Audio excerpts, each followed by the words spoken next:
مساء الفل يا شباب او صباح الفل حسب الوقت اللي انت بتسمعني فيه. دلوقتي معانا فيديو جديد لبوردة كده هتفيد ناس كتير، وناس كتير هتحتاجها، وناس كتير اصلا ما كانتش تعرف ان هي موجودة. بس هي بوردة حلوة جدا، وهي بوردة سنسور الحرارة اللي هي دي. طبعا تيجي معانا بالشكل ده، بيبقى معاها سنسور الحرارة وبوردة جواها بقى مايكرو كنترولر خاص بيها متبرمجة بعض المودات وحاجات كتيرة هنستعرضها مع بعض.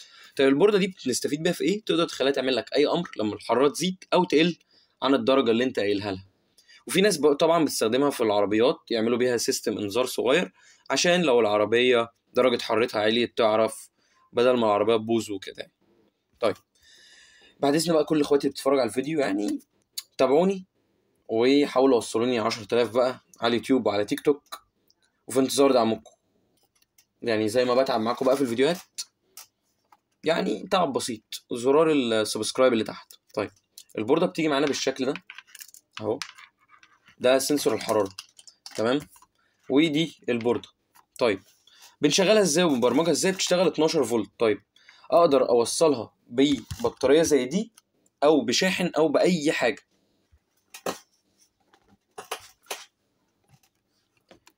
زي ما انتم شايفين هبدأ افك المسامير بتاعتها وابدا اوصل. طيب هي بتشتغل كده لوحدها، انا جايب لها برده جرس صغير. ليه؟ لان هي هنا بتطلع او بتوصل الكهرباء لاي حاجه متوصله.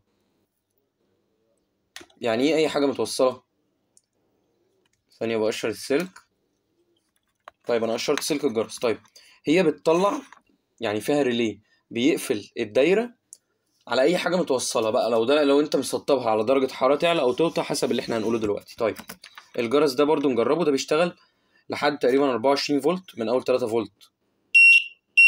صوته كويس وجميل يعني الجرس ده. طيب هنوصل ازاي؟ احنا عندنا هنا طرف سالب وطرف موجب للايه؟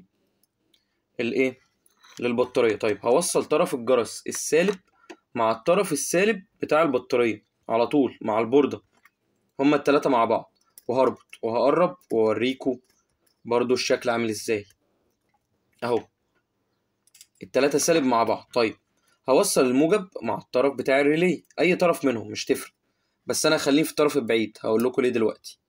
طيب اربط برضو بالشكل ده.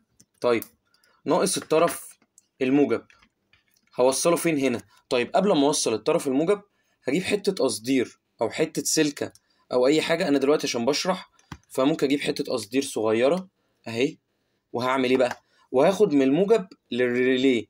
طيب انا استفدت ايه؟ استفدت ان اول ما الريلي هيشتغل هو كده كده الجرس واخد سالب، فهو واخد موجب اهو الريلي، فهيشغل لي الجرس. طيب هبدأ أوصل كده. طبعا المعلومات دي مهمة جدا عشان تعرف إزاي توصل البوردة وتشغلها والكلام ده كله. طيب وصلت كده، هبدأ أوصل السلك الموجب بالشكل ده في المكان بتاع الموجب في البوردة، وأبدأ أربط المسمار بتاعها. كده احنا نعتبر خلصنا الجزء الهاردوير أو الجزء الميكانيكي أو الجزء العملي يعني.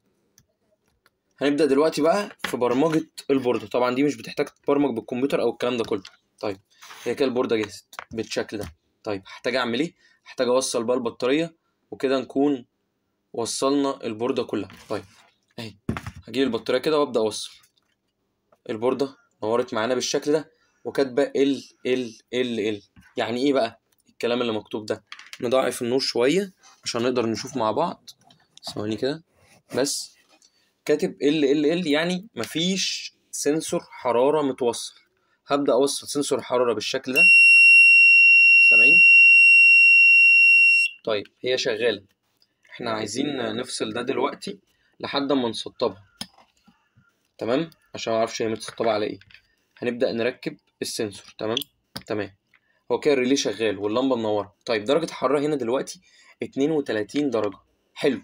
أنا عايزها لو عدت درجة معينة تبدأ تشتغل. طيب هدوس ايه؟ هدوس الزرار اللي على الشمال اللي هو زرار التسطيبات. بصوا ابعد ده. جاب لي كام؟ ان هي درجه الحراره اصلا متسطبه على 28، فمجرد ما تعدي 28 هتبدا تشغل الريلي او الجرس. فهي دلوقتي 32 فمعديها. هبدا ادوس كده واخليها مثلا 35. هبدا اعلي كده اهو بالزرار ده اللي في النص ده بيعلي اهو. هاجي هنا اخليها مثلا كانت كام؟ احنا كانت 35، خليها مثلا 36 مثلا اهو، او 35 يا عم لان هي فصلت، بس 35. هستنى شويه وهتبدا الشاشه تثبت معايا في الشكل ده. استنى معايا عشان في مودات تانية، في مودات ان هي لو عدت درجه الحراره تطفي مش تشتغل. طيب دلوقتي 32 زي ما قلنا. طيب هنبدا بقى نركب السلكه بتاعتنا بتاعت الجرس بالشكل ده. طبعا طول ما اللمبه مطفيه طول ما الجرس مش شغال، اللمبه اللي فوق اللي احنا شايفينها. طيب عايزين نجرب درجه الحراره. اول ما درجه الحراره دي هتعلى عن 35 البورده هتبدا تزمر معانا، او الجرس اللي احنا مركبينه. هشغل معاه الهوت اير، هشغل الهوت اير اهو على سنسور الحراره. بصوا درجه الحراره هنا في الشاشه عليت. بصوا اول ما عدت البورده اشتغلت، شايفين؟ طيب هبدا ابرد السنسور، هسيب السنسور يبرد. بصوا اهو قرب، اول ما هيقل عن، نسكت يا ابني. بصوا اول ما هيقل عن 35 هتقف اهو. بصوا قرب، طبعا صوته مزعج قوي، بس اول ما قل عن 35 بالظبط وقف. هي دي البورده. طبعا صوته مزعج قوي، انت مش لازم تركب ده، في حاجات اصغر بكتير تركبها عشان ده مزعج قوي، خليك حاجه صغيره خالص. طيب في ايه تاني؟ في مود تاني. طيب المود ده عشان توصل له ان هو بقى المود ده لو عديت درجه الحراره الحاجه تفصل، اقل من درجه الحراره الحاجه تشتغل. طيب المود ده بيشتغل ازاي؟ احنا دلوقتي فهمنا فكره الجرس. الجرس طول ما هو شغال طول ما اللمبه دي شغاله، فاحنا دلوقتي نفصل الجرس خالص عشان صوته مزعج ونشتغل على اللمبه. تمام. طيب هتدوس على الزرار ده بتاع التسييفات، بس مش دوسه واحده، دوسه طويله. هتدوس دوسه طويله كده هيفتح معاك قايمه اهي، دي القايمه. طيب هتعمل ايه؟ هتدوس عليه دوسه تانية، كتب لك سي يعني كولد، تمام؟ لا هتخليها اتش يعني هوت. طيب عملت كده هتسيبه. حلو. هتلاقي دلوقتي اللمبه منوره. ليه بقى؟ لان احنا اقل من درجه الحراره اللي احنا مسيفينها، فطول ما انت اقل طول ما اللمبه هتشتغل. طيب ندوس كده، احنا دلوقتي على 35. تمام، ثانيه احنا 35. طيب هنتاكد بس ان احنا سيفنا درجه الحراره. دوسه طويله زي ما احنا قلنا. ثانيه، احنا دلوقتي اهي، شايفين؟ احنا دلوقتي مسيفين على كام درجه حراره؟ 35. هي اقل، هي 35. هنستنى شويه هتجيب لنا درجه الحراره بتاعت الوقت دلوقتي بقى اهي. دلوقتي درجه الحراره 32، لو عدت 32 هتطفي. يعني بصوا الدليل، هي دلوقتي طول ما هي اقل هتفضل مشغله الجرس اهو، سامعين؟ بس انا فاصله فاللمبه منوره. طيب هنبدا نعلي درجه الحراره بالهوت اير كده، هنلاقي ايه؟ اول ما تعدي ال 35 اللمبه هتطفي، يعني الجرس طفى اهو زي ما انتم شايفين. فانت تقدر تستخدمها في كذا حاجه، تستخدمها في كذا اوردر بقى، درجه الحراره اقل درجه الحراره اعلى الكلام ده كله. طيب ده بقى معانا شكل البورده بالشكل ده عشان برضو تشوفوها من قريب وتفهموا ايه البورده. عندنا زرار الست، دوسه واحده وتبدا تغير يا تعلي يا توطي درجه الحراره عشان تسيف. دوسه طويله وبتخليها هوت يا كولد، علشان يا اما عايزه اول ما درجه الحراره تعدي الحاجه تشتغل، اقل من درجه الحراره ما تشتغلش، يا اما العكس.